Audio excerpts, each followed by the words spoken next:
मित्रांनो नमस्कार. आज सकाळी व्हॉट्सअपच्या स्टेटसवर एक स्टेटस पाहण्यात आलं. त्या स्टेटस असं होतं की अमेरिकेने आपल्याला 25% करावरून 50% आयात कर लादलेला आहे व 1% दंड आकारण्यात आलेला आहे.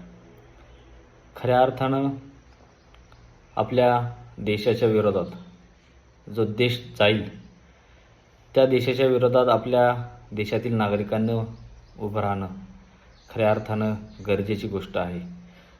मित्रांनो, आज फक्त अमेरिकेच्या विरोधातच आपण उभं राहणं गरजेचं नाही, तर पूर्वीपासनं चीन आपल्या देशावर सीमावाद करत आहे. नवे तर पाकिस्तानला आपल्या देशाच्या विरोधात देशद्रोही कारवाया करण्यासाठी समर्थन करत आहे, मदत करत आहे. चीन झालं, पाकिस्तान तर आपला देशावर घुसखोरी करून काश्मीरमध्ये नाही तसा अत्याचार माजवत आहे व आपण पाकिस्तानवर कारवाई केली. त्याला समर्थन म्हणून टर्की, अझरबैजान या देशांनी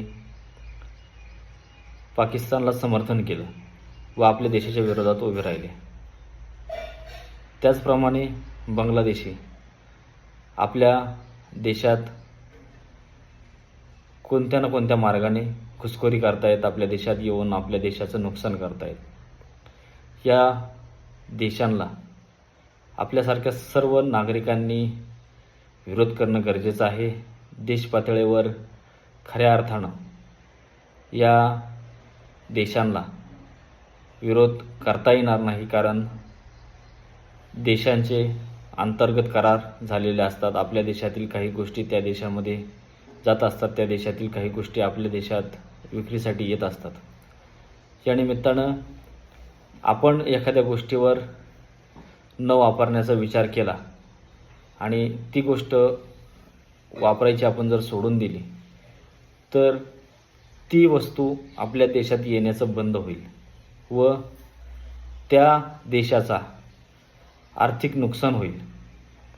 खऱ्या अर्थानं या प्रकारेच आपण आपल्या देशाला सपोर्ट करू शकतो, आपल्या देशाला बळकट करू शकतो. आपल्या देशाच्या ज्या सुजलाम सुफलाम आपला असा देश भारत देश, या भारत देशामध्ये खूप हुशार लोक आहेत, सुज्ञ लोक आहेत. या देशातील बरेच नागरिक खऱ्या अर्थानं चांगल्या टिकाऊ गोष्टी तयार करत आहेत,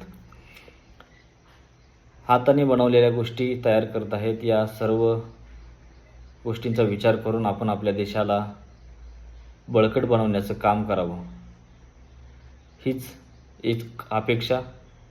धन्यवाद.